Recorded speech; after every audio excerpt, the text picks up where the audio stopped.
그런가 하면 이번 또 어느 나라로 가볼까요? 김현주 평론가님. 이번에는 스페인으로 한번 가보겠습니다. 와. 스페인에서 스케이트보드를 타는 한 남성이 숫자 돌림이네요. 스페인 스케이트. 네. 화제가 되고 있다고 아하. 하는데요. 영상으로 함께 보시겠습니다. 네. 안전장비를 착용한 남성이 네. 스케이트보드를 들고 어디론가 향하고 있죠. 이분 오. 점프를 하는 것은 물론이고 경사진 곳도 아주 자유자재로 오가면서 멋진 실력을 뽐내고 있는데 어허. 그런데 이 남성 무려 88세의 스케이트보더라고 합니다. 어머나, 아니 안진용 기자님 혹시 잘못 말씀하신 거 아닐까요? 김현주 평론가님 88세가 아니라 혹시 88년생 아니에요? 아닙니다. 88세 88하신 할아버지 진짜예요? 맞아요. 어머나. 근데 이분이 스케이트보드를 시작한 나이도 70세였어요. 어머나. 원래는 겨울 스포츠를 좋아하는데 겨울 스포츠는 아무래도 비용이 많이 들죠. 상대적으로 저렴한 스케이트보드의 매력에 푹 빠졌다고 이야. 하는데 자, 이 스포츠, 익스트림 스포츠라고 하죠. 네. 이분이 단순히 건강 차원에서 운동하는 게 아니라 이걸 하다 보면 단조로움에서 벗어난다는 거죠. 이렇게 얘기를 합니다. 일상을 깨면 일상의 새로운 것을 찾아오고 그게 네. 나에게 즐거움을 준다고 얘기를 했는데 네. 통상적으로 88세 할아버지들은요. 이 스케이트보드를 타려는 아이들한테 아이고 다친다 조심해라 하는데 그 반대로 도전해보라 즐겁다라고 적극적으로 권한다는 거죠. 야, 멋지시네요. 나이는 숫자에 불과하다는 걸 몸소 보여주신 어르신인데 근데 한 가지 영상 보면서 아쉽고 또 바라는 점이 있다면요. 지금 이 팔꿈치 보호대 이 보호장구는 잘 착용하셨는데 내친 김에요. 헬멧도 착용하시고 그리고 무릎 보호대도 착용하시면 더 안전하고 멋진 스케이트보드를 탈 수 있지 않을까, 즐길 수 있지 않을까 그런 생각 해봅니다. 기대해 볼게요.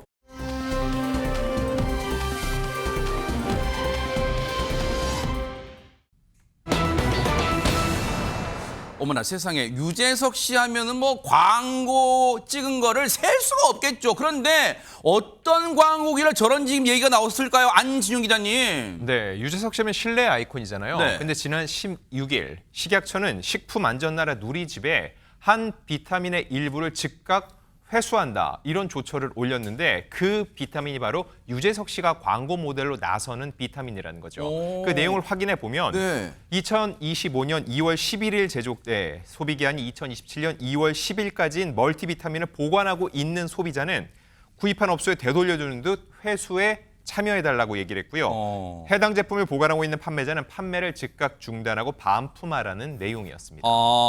일단 그럼 보세요. 안진용 기자님. 자, 저희가 이거는 정보성이기 때문에 시청자분들도 반드시 알아요. 이건 뭐 예를 들어 상표 간접 광고 그런 차원이 아니니까 지금 저 안진용 기자님 저 제품명을 다시 한번 정확히 시청자분들께 제품명과 그리고 언제 생산된 제품을 말하는 것 다시 한번 또박또박 시청자분께 말씀해 주세요. 네네, 유재석 씨가 광고하는 제품이고요. 고려 은단 멀티 비타민입니다. 그 광고 저도 많이 봤어요. 네네. 그렇습니다. 그리고 정확한 기한을 말씀드릴게요. 네. 2025년 2월 11일 제조를 했고요. 네. 그리고 소비 기한이 2027년 2월 10일까지니까 저 비타민을 사신 분들이라면 지금 당장 그 기한을 보신 다음에 해당이 된다면은 바로 되돌려주거나 회수에 협조를 해달라는 게 식약처의 주문입니다. 지금 김묘성 기자님 시청자분들이 어머머머 나 엊그저께 이거 고려온단 멀티비타민 샀는데 하고 지금 아마 이 찬장에 두신 분들은 어머 이거 언제까지 아마 보시는 분 많으실 거예요 지금. 네, 일단 저도 이 제품을 먹고 있었거든요. 그래요? 네. 그래서 한번 날짜를 확인해 봐야겠다라는 생각이 드는데요. 사실 대한민국 1등 멀티비타민으로 홍보를 했던 제품입니다. 네. 말씀하셨던 대로 유재석 씨가 홍보를 하면서 모델로 기용이 되면서 더욱더 화제를 모았었고요. 많은 분들이 그 제품이라고 아실 텐데 그러니까요, 네. 온라인에서 2,553통이 판매될 정도로 인기가 있었고 실제로 2022년부터 2023년까지 멀티비타민 제품 중에 판매량 1위를 기록한 제품이기도 합니다. 진짜예요? 판매량 1위는 진짜 잘 나간다는 건데 일단 마침 의사 선생님이신 우리 최명기 원장님 나오셨는데 회수 조처를 받았다는 거예요. 이 식약처로부터. 왜 회수 조처를 받은 거예요? 이제 다양한 성분 중에 이제 한 가지가 문제였어요. 요드라는 성분인데요. 네. 초등학교 때 생각해 보면은 자주색으로 우리 실험할 때도 쓰고 그랬어요. 소독으로도 쓰이고요. 네네. 그런데 저기에 이제 표시는 60 마이크로그램이 들어가 있다 그랬어요. 네. 근데 실제로는 더 많이 들어가서 문제였던 거죠. 129.7 마이크로그램이 들어갔어요. 겉봉에 써 있는 것보다 실제 함유량이 더 많다는 거예요? 네. 그러나 사실은 식약처도 그거를 0.001까지 정확히 맞추지 못한다는 걸 알아요. 그래서 범위가 있어요. 네. 약간 적거나 약간 많더라도 봐주는 거지요. 네. 그러나 2배가 넘어갔고요. 네. 사실은 그런데 또 우리가 이 요드의 일일 권장량은 150 마이크로그램이긴 해요. 원래는. 그래서 이제 이게 갑상선 호르몬이라는 걸 만들고요. 네. 부족하게 되면은 갑상선 호르몬이 낮아져서 하루 종일 늘어지기도 하고 몸이 붓기도 하게 되고요. 너무 많게 되면은 조금만 움직여도 땀도 많이 나고 이제 많이 식사를 해도 살이 별로 찌지 않는 듯하고 엄청 더위를 느끼고 그래요. 그런데 만약에 어떤 분이 평상시에도 미역이라든가 계란 노른자 같은 걸 엄청 많이 섭취해서 요드가 몸에 많다고 가정하는 네. 거예요. 그때는 이 양이 더해지게 되면은 확률은 낮지만 어려움이 있기 때문에 일단은 회수 조처를 받았지요. 혹시 이제 만약에 요드가 몸에 그 말씀은 요드가 혹시 요드 성분이 체내에 많아지게 되면 혹시 몸에 어떤 이상 반응 부작용이 나올 수 있다는 거예요? 어떤 건가요? 그러니까 만약에 어떤 분이 우연히 갑상선 기능 항진증이 있어요. 그래서 항진을 어떻게든 막아야 돼요. 갑상선 호르몬의 재료는 요드예요. 재료가 많아지면 호르몬이 많아지겠지요. 그런데 그분이 또 자기가 갑상선 호르몬 항진증이라는 걸 모르고 있었어요. 그래서 평소에 제일 좋아하는 음식이 미역이었어요. 어머나. 그래서 미역을 만약에 엄청나게 매일 많이 드셨던 거예요. 네. 그런데 거기에 이게 더해지게 되는 거예요. 그러면 갑상선 호르몬이 너무 많아지게 되는 일도 생기겠지요. 네. 물론 그거는 우연히 그러니까요. 겹쳐야 되지만 있을 수도 있다는 그러니까요. 거죠. 그런 상황이 있을 수도 있겠네요. 그러면 보세요. 이거는 다시 말씀드리지만 무슨 간접 광고 차원이 아니에요. 지금 여러분께 정확한 정보를 알려드린 차원인데 이 멀티비타민 고려은단을 지금 사신 분들은 아마 지금 다시 한번 봐야겠다. 내가 산 게 언제 생산된 거고 소비 기한이 언제인 거 지금 뉴스파이터가 말해준 거기에 해당하는지를 지금 꼼꼼히 보실 텐데 지금 이 고려은단 측에서도 혹시 입장을 내놔야 되는 거 아니에요? 어떻습니까? 이미 입장이 나왔습니다. 이 해당 그 건강기능식품 브랜드 측에서 자체적으로 아마 그 품질 검사를 실시했던 모양이에요. 근데 그 과정 중에서 제품 중에 일부가 앞서 설명드린 대로 요드 함량이 초과되었다는 사실을 확인하게 된 것이죠. 그래서 신속하게 해당 제조번호 제품 이런 것들의 판매를 중단했을 뿐만 아니라 관련 법령에 따라서 이미 팔려 나간 제품들에 대해서는 회수 조치를 시행 중이라는 점을 지난 23일에 밝혔습니다. 그래서 또 아울러 믿고 구매한 고객분들께 심려 끼친 점에 대해서 사과의 말씀을 덧붙이기도 했고요. 그런데 이제 소비자 차원에서는 지금 파는 건 그럼 괜찮을까라고 걱정하실 수도 있잖아요. 그렇죠, 네. 현재 판매 중인 제품에는 요오드 함량이 초과되지 않았다는 점도 함께 설명을 덧붙였습니다. 자, 그런데요. 허준 변호사님 보세요. 시청자분들 중에는 어머나, 내가 지금 확인해 보니까 뉴스파이터가 말해준 그 기간 내에 생산된 게 맞네 하신 분들은 앞으로 이제 식약처가 또 해당 그 브랜드 측에 해당 업체 측에서 다 역추적해서 아마 해수 조치를 한다고 쳐요. 가정해봐요. 그러면 이미 나 돈 주고 샀는데 또 나 이거 너무 좋다고 해서 주변 분한테 내 돈으로 다 선물했는데 이분들은 어떻게 해요? 일단 회수 조치를 한다는 것은 이 사건 같은 경우에 소비자에게 책임 없는 사유로 이렇게 반품을 하게 되는 거잖아요. 그렇다고 하면 이 비타민 구매 계약에서 계약 해지권이 소비자한테 발생하는 사례예요. 그렇기 때문에 전액 환불 가능한 상황이라는 생각이 들고요. 아마 식약처에서 환불 이행 조치까지도 권고를 할 거라는 생각이 듭니다. 지금 아직까지는 고려은단 측에서 어떻게 환불을 할 것인지에 대해서 정확하게 공지를 하고 있지는 않은 상황으로 보여요. 그런데 지금 뭐 맘카페들 중심으로 환불을 어떻게 받냐 이런 문의글들이 많이 그래요? 올라오고 있더라고요. 조만간 식약처의 지도하에 환불 관련한 절차 안내가 있지 않을까 하는 생각이 듭니다. 네. 아마 해당 업체 측에서 지금은 당장은 당혹스러워서 조금은 이제 구체적인 작업 절차를 마련하느라 분주할 텐데 이게 마련되면 앞서 말씀드린 것처럼 소비자들의 피해가 없도록 만전을 기해 주실 것을 당부드리겠습니다.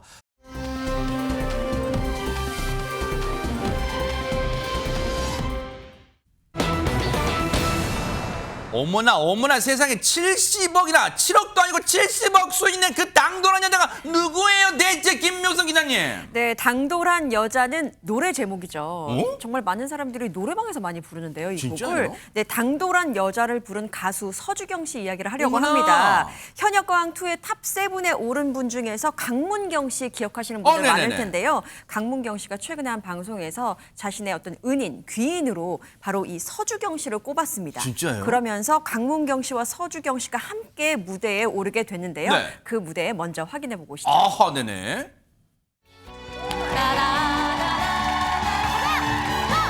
낙동강 강바람이 치마폭을 스치며 군인강 오라버니 소식이 오네. 오라비 제대하면 시집 보내마. 어머님 그 말씀에 수줍어질 때 에야 너를 쳐라 삿대를 쳐라 삿대를 쳐라.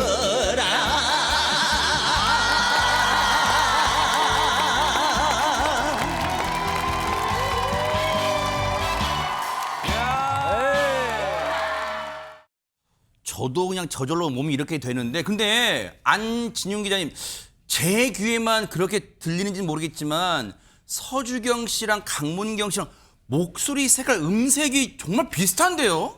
저도 그 느낌을 받았어요. 그래서 저렇게 듀엣으로 불러도 찰떡궁합이라는 생각이 드는데 일단 두 사람 어떤 관계인지 궁금하실 거예요. 네네. 사제지간이기도 한데 또 소속사 대표와 소속 가수이기도 합니다.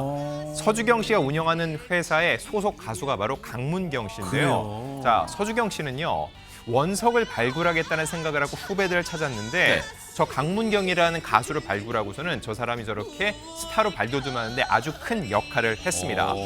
보통 이제 가수들의 노래를 들을 때 네. 귀를 즐겁게 하는 사람은 이제 스타성이 있다고 하면은 중요한 거 가슴을 움직였다는 거예요. 서주경 씨가 강문경 씨의 노래를 듣고 눈물을 흘렸고 아 이거 10년 안에는 뭔가 해낼 수 있는 가수다라고 판단을 해서 이미 7년간의 무명 생활을 하고 있던 이 강문경 씨를 발굴해서 계속적으로 이 생활비까지 주면서 지원을 했다는 거죠. 생활비까지 줘요? 그렇습니다. 그러다 강문경 씨가 지난 2020년 그 실력을 인정받았는데 한 오디션 프로그램에 출연해서 당당히 우승을 차지했다는 거죠. 그때 우승 상금이 무려 1억 원이었거든요.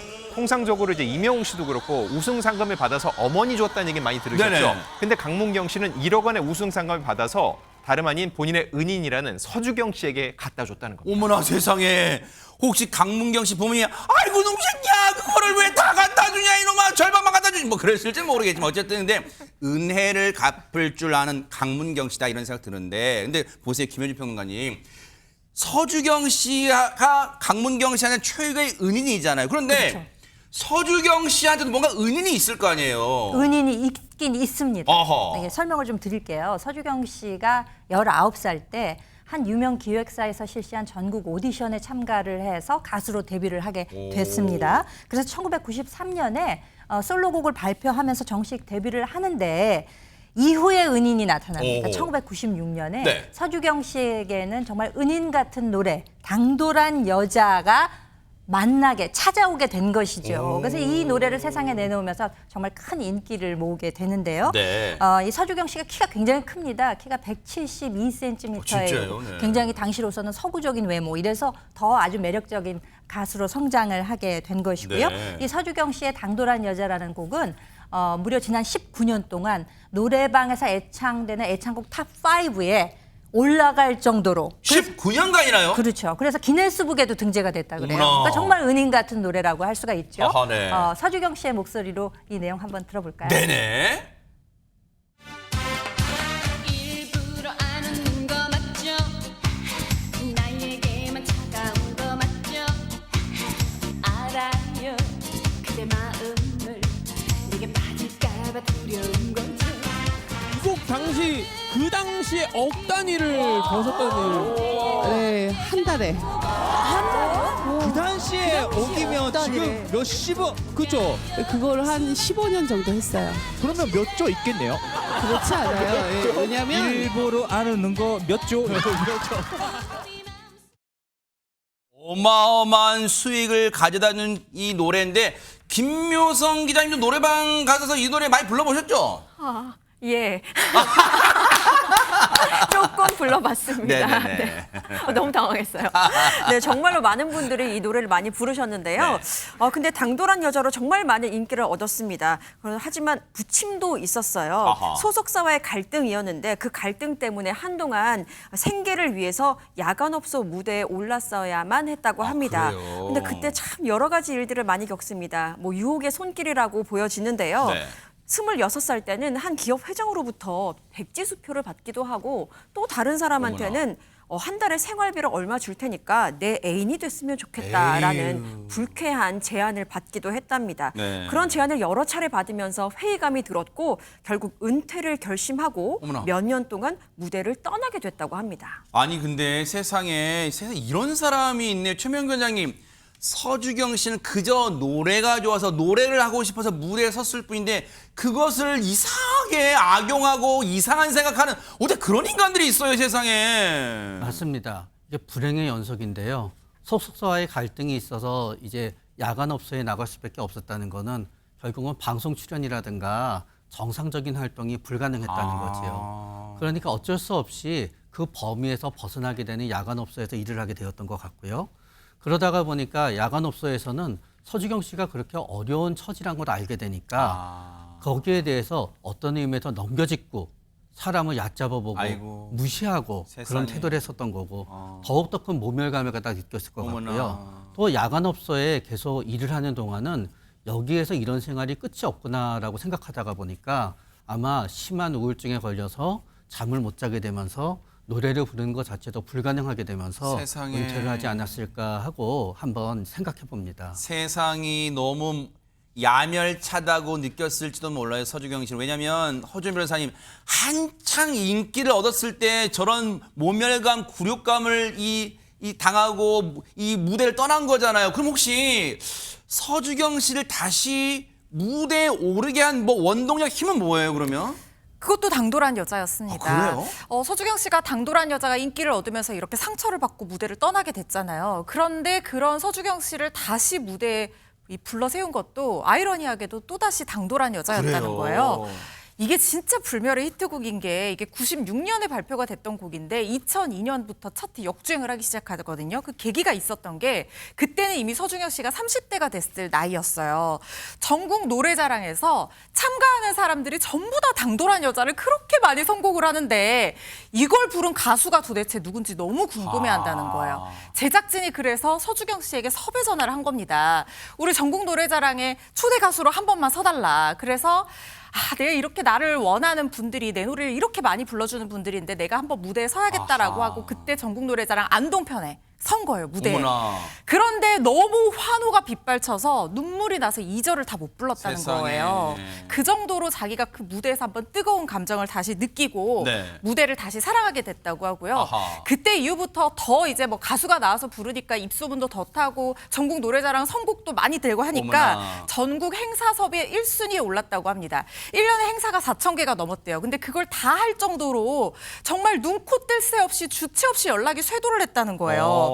아마 그 해에 열린 행사 무대 대부분 내가 올랐을 거다라고 하는데 그때 벌어들인 돈이요.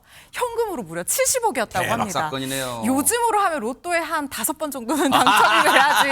버는 시세를 돈인데. 많이 알고 있네요. 너무 네네. 부럽습니다. 네. 근데 안진용님 듣고 보니까 노래 제목 기가 막히게 잘 붙인 것 같아요. 왜? 당돌, 당당하게 돌아온 여자 이런 뜻이잖아요 이거. 근데 중요한 건 이 당돌한 여자라는 제목도 굉장히 매력적이잖아요.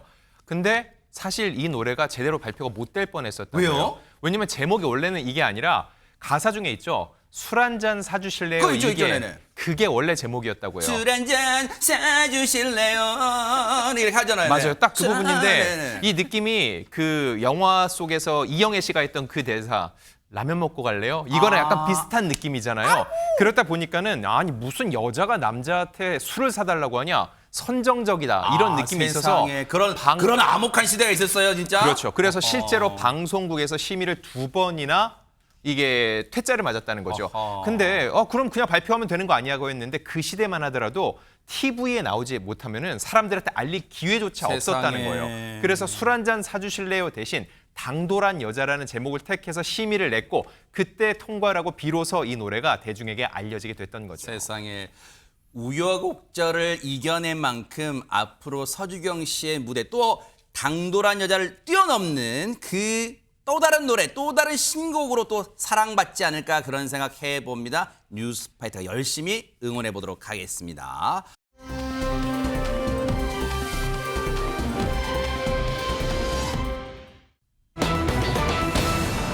며칠 전 아마 뉴스 보신 분들 많으실 거예요. 심연섭 씨 진짜 결혼했을 때 난리가 났는데 근데 보세요. 근데 안지훈 기자님 제목이 심연섭 씨 결혼식에 당연히 심 씨 가족들 다 뜨잖아요. 그게 뭐 뉴스예요? 네, 하지만 심연섭 씨의 결혼은 개인의 결혼을 넘어서 정말 가문의 영광이었다고 할 만한데 어허. 일단 심연섭 씨 하면 1990년대를 풍미한 대표적인 코미디언이죠. 빰바이야 빰바이야, 하나 네네. 다들 기억하실 거예요. 네. 네. 그리고 맹구 캐릭터로 큰 인기를 그랬죠. 누렸었는데 네. 이분이 지난 일요일 55의 나이에 늦장가를 가게 됐습니다. 오. 이를 축하하기 위해서 무려 1000여 명의 하객이 몰렸는데 어허. 인기 코미디언이었던 만큼 스타들도 많았고 그중에서도 특히 성이 심시인 분이 많았다고 하는데 어머나? 얼마나 많았는지 일단 직접 영상을 보고 이어가겠습니다. 와, 네네.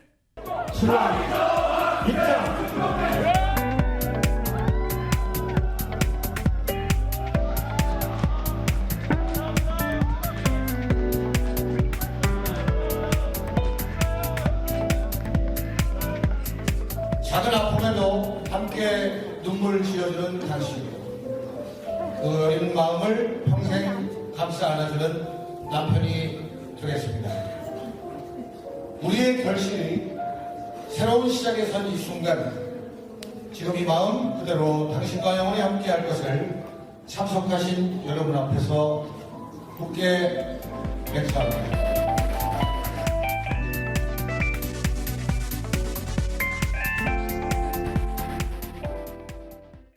엊그제 일요일 날 이제 이 결혼식을 올렸는데 지금 아마 신혼의 단꿈에 푹 빠져 있을 시간일 텐데 그 가운데서도 세상에 오늘 뉴스파이터 제작진과 연락이 닿았어요. 너무너무 감사한데 어떤 말씀을 해 주셨을까요? 얘기 들어보시고 이어가 보도록 하겠습니다. 아직 공항에서 지금 나왔습니다. 제주도에서 이제 처갓집 울산 공항으로 내렸습니다. 신혼여행 수락 기운이 없습니다. 농담입니다. 그 드라이브도 좀 하고 그 벼락말을 좀 타고 싶었는데 비가 너무 많이 와가지고요.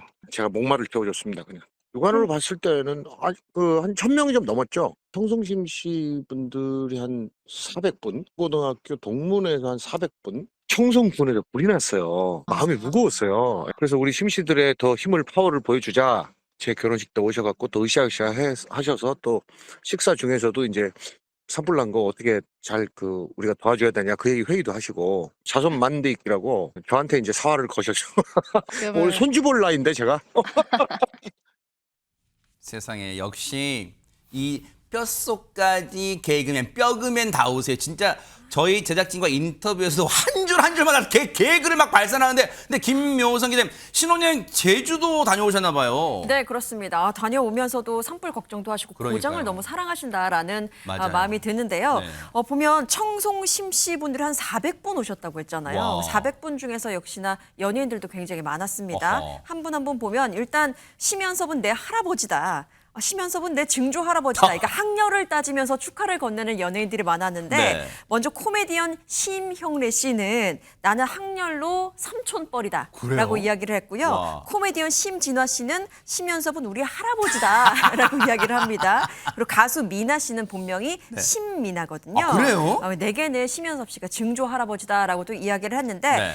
그중에서도 유난히 눈에 띄는 한 분이 또 있었습니다. 누굴까요? 바로 배우 심혜진 씨인데요. 네. 심연섭 씨만 보면 늘 빨리 장가 보내야 되는데 걱정하던 사람이었다고 합니다. 아. 학렬로 따지면 일단 심연섭 씨의 고모뻘로 알려져 있고요. 그래요? 심연섭 씨를 장가 보내려고 데이트 비용 하라면서 용돈도 줬을 정도로 그렇게 마음 깊이 걱정을 했던 분입니다. 와. 대신 축의금은 안 내는 걸로 합의를 봤다고 하네요. 대박 사건.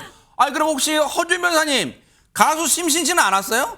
심신 씨는 안 오신 것 같아요. 프로 불참러이신지는 제가 잘 모르겠지만 그런데 멀리 보면 심신 씨도 이거 학렬 따져보면요. 제가 이 집안 분들의 족보는 자세히 모르지만 먼 친척이실 거예요. 그럴 가능성도 있어요. 네. 왜냐하면은 심 씨는요. 청송 심 씨, 단일성 씨 하나밖에 없어요. 그래요? 그렇기 때문에 사실상 뭐 심은하 씨, 심수봉 씨, 심영탁 씨 전부 다 멀리 따져보면 다 한 집안 사람들이나 다름없다는 거예요. 네. 그런데 심연섭 씨가 사실 54세니까 좀 만혼이시잖아요. 네. 그래서 청첩장 문구도 애타게만 기다렸던 결혼 이게 들어갔다는 거예요. 본인만 애타게 기다린 게 아니라 청송심 씨 일가가 아주 그냥 난리가 났다고 합니다. 그랬겠네요. 대종의 사이트에요. 청송심 씨 대표 노총각 심연섭 100년가야 이렇게 제목으로 기사까지 났다고 하고요. 네. 종친의 가족들이 종친에서 결혼을 밀어준 거다라고 하면서 문중회의를 하면서 아예 주제로 현섭이가 2세를 몇 명이나 낳을 건지 이걸 가지고 토론까지 세상에 했다는 거예요. 토론까지. 어른분들께서 너무 관심이 많으신 것 같아서 조금 부담이 되실 수 있을 것 같은데 네. 그만큼 이제 우리 청송심 씨 분들이 너무 좋아하셨다는 거죠. 네. 실제로 결혼식에도요. 네. 대종의 상조회장 등 400여 명의 심씨 일가들 참석을 한 거고요.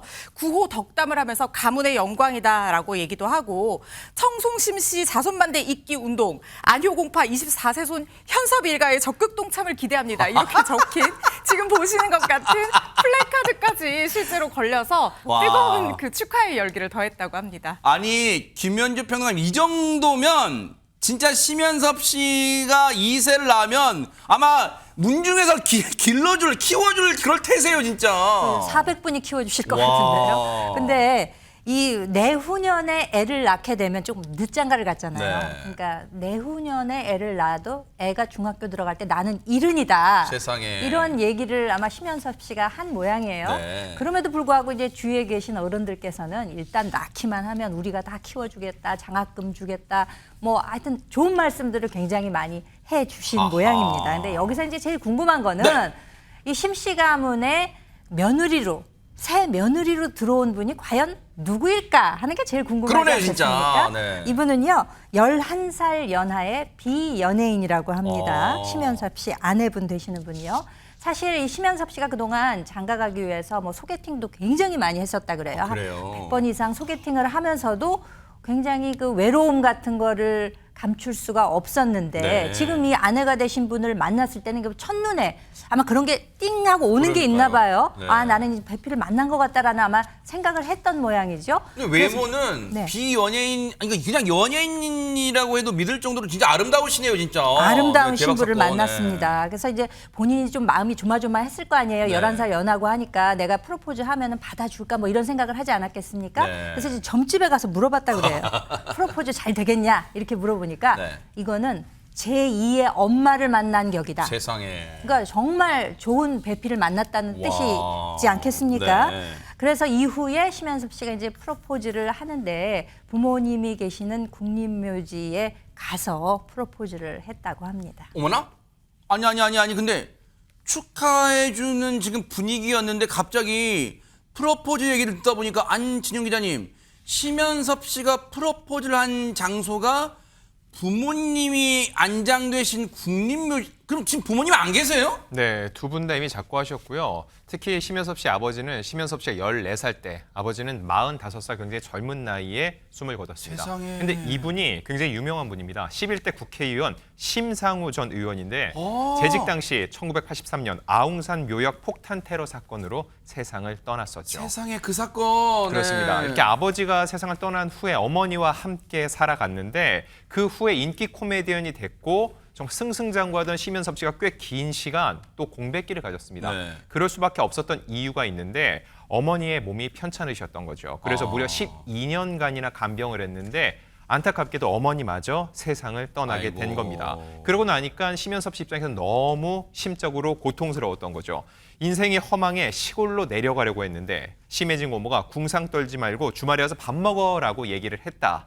라고 본인의 세상에. 속내를 토로했는데 네. 그래서 학렬상 고모인 심혜진 씨가 데이트 비용까지 지원을 했다고 했죠. 네. 이렇게 뒤늦게 발동을 걸어줘서 결혼에 꼴이 나게 됐는데 네. 젊은 청춘 시절을 다 헛되이 보내고 늦게 결혼할 만큼 남들보다 2배, 3배 더 행복하게 살겠다고 다짐을 그러네요. 내비쳤습니다. 근데 최명규 원장님, 물론 우리가 다른 분들, 이제 연예인분들 결혼 소식 뉴스를 접하면서도 이제 뭐 축하도 많이 해드리지만 심연섭 씨 결혼식을 보니까 마치 동네 잔치, 그냥 동네 잔치 막 그런 느낌, 막 저도 기쁘고 막 그런 느낌이 들어요. 되게 가족 같은 느낌. 여기 이제 문중이라고 하는 부분에 있어서 굉장히 친밀한 문중들이 있어요. 아. 굉장히 그렇기 때문에 일종의 이웃처럼 계속 연락을 하고 네. 어디에 가든지 심씨구나 그러면 우리 문중인데 하면서 거기서 학렬을 알고 끝나는 게 아니라 연락하자는 게 진짜 연락하게 되는 경우가 있는 것 세상에. 같아요. 그렇기 때문에 그렇게 요소요소에 사람들을 잘 돌봐주는 몇 분이 있게 되잖아요. 네. 그런 전체 네트워크 형성이 되거든요. 그러네요. 그러다가 보니까 저렇게 좋은 어려움에 처했을 때도 지지할 수 있는 진짜 이 시대에 필요한 어떤 네트워크를 갖다 그러니까요. 형성이 된 것 같아요. 아마 이제 이 든든한 문중, 청송심시 문중 든든한 지원군이 이제 뒤에 계시니까 앞으로 결혼 생활도 누가 봐도 부러울 정도로 그런 결혼 생활 해 나가시기를 뉴스파이터 작은 힘이지만 멀리서나마 응원하겠습니다. 멋집니다.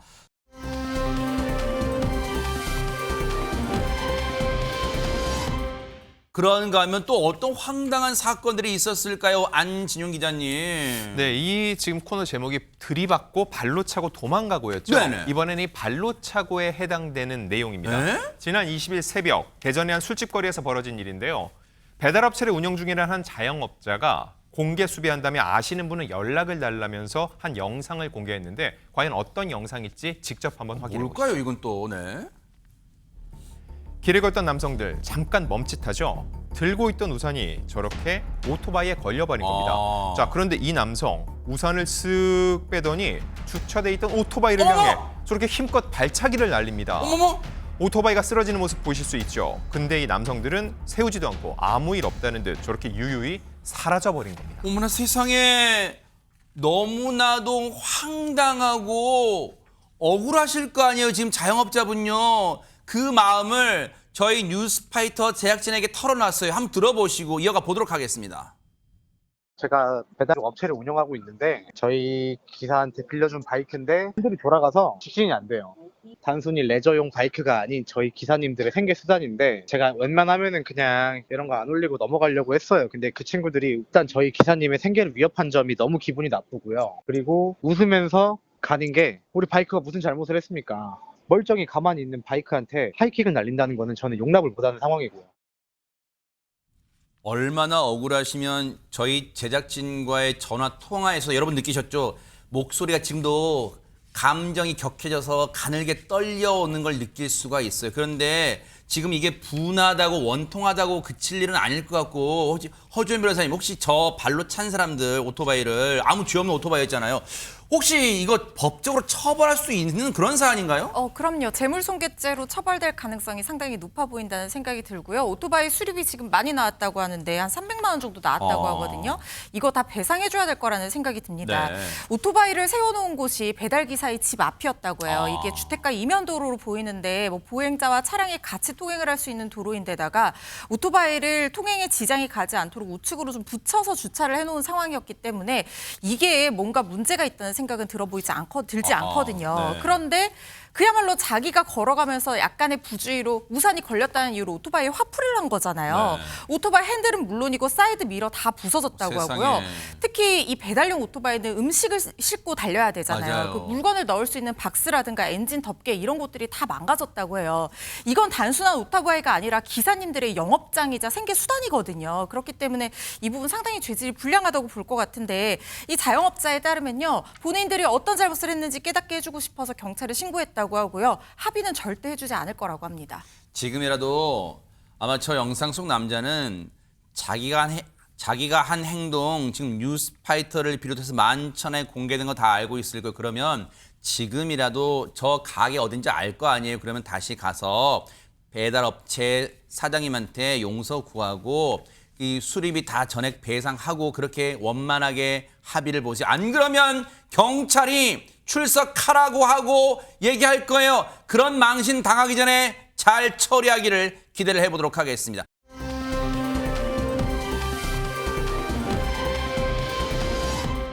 그런가 하면 이번 또 어떤 기막힌 소식들이 있을까요? 김묘성 기자님. 네, 이번에는 도망가고의 주인공입니다. 허허. 이번에도 많은 누리꾼들이 영상을 보고 혀를 끌끌 찼습니다. 대전 도심에서 포착된 아찔한 영상인데요. 함께 확인해 보시죠. 네네. 보행자들이 횡단보도를 건너고 있는데요. 네. 오토바이 한 대가 이곳을 가로질러서 달려갑니다. 어머나. 이를 본 순찰차가 추격하기 시작합니다. 네. 그런데 자세히 보니까요. 오토바이에는 번호판이 없습니다. 어허. 오토바이는 역주행까지 하면서 쏜살같이 어머나, 달아나는데요.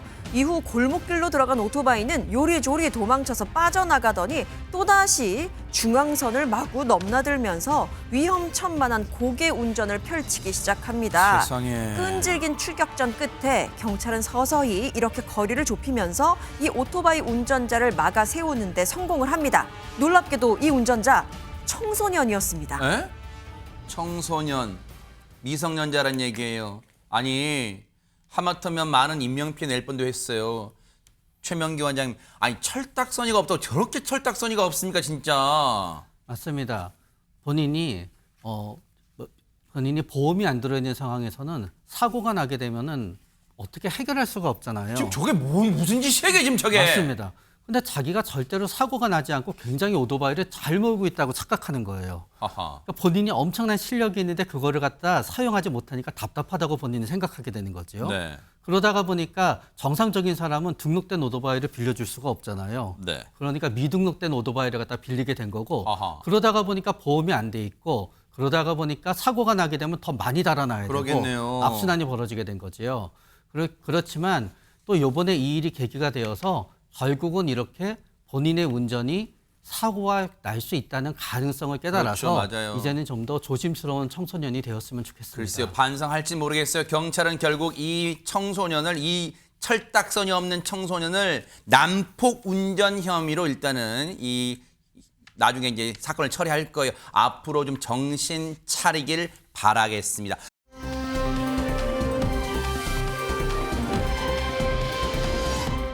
그런가 하면 이번 또 무슨 황당한 일이 있을까요, 김묘성 기자님? 네, 지난 21일 오후 3시 30분쯤입니다. 연천군 전곡 파출소에서 누구도 예상하지 못한 일이 벌어지고야 맙니다. 어떤 일이 있었던 건지 영상 함께 보고 오시죠. 네네.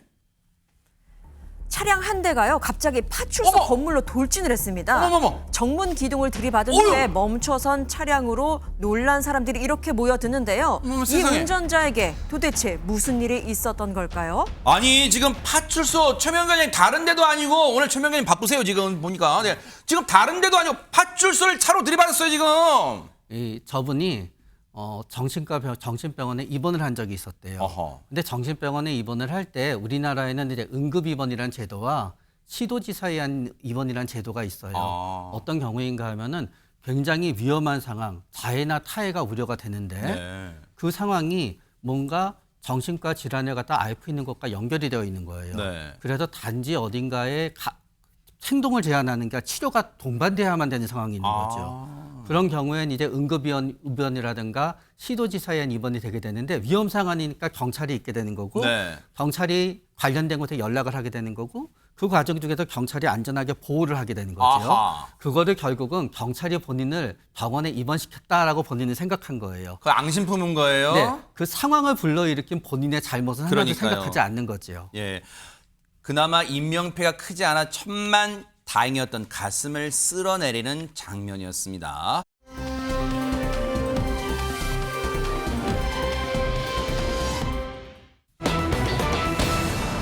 어머나, 쓰러진 노인 이송했는데 칭찬을 왜 못 받는 거예요, 안지용 기자님? 지난 2월 11일 새벽 눈이 펑펑 내리던 광주의 아파트에서 있었던 일입니다. 한 노부부가 택시를 잡기 위해 아파트 앞에 서 있었는데요. 자, 거동이 불편한 할아버지 대신 할머니가 택시를 잡기 위해서 좀 더 앞쪽으로 나갔습니다. 네. 그런데 갑자기 할아버지가 길 위에 쓰러져 있는 걸 발견하게 된 거죠. 어머나. 근데 할머니보다도 이 할아버지를 먼저 발견한 운전자가 있었습니다. 이 운전자는 자신의 차량 운전석 쪽에서 바로 조수석조로 건너가 내리더니 할아버지를 돌보고 있는 듯한 모습을 보여줬는데 이 60대 남성인 운전자는 할머니에게 할아버지가 눈길에서 쓰러진 것 같다. 얼른 병원으로 모시고 가야 한다고 얘기를 한데 네. 두 분을 자신의 차량에 채우고 광주의 한 응급실로 이동했다고 합니다. 세상에.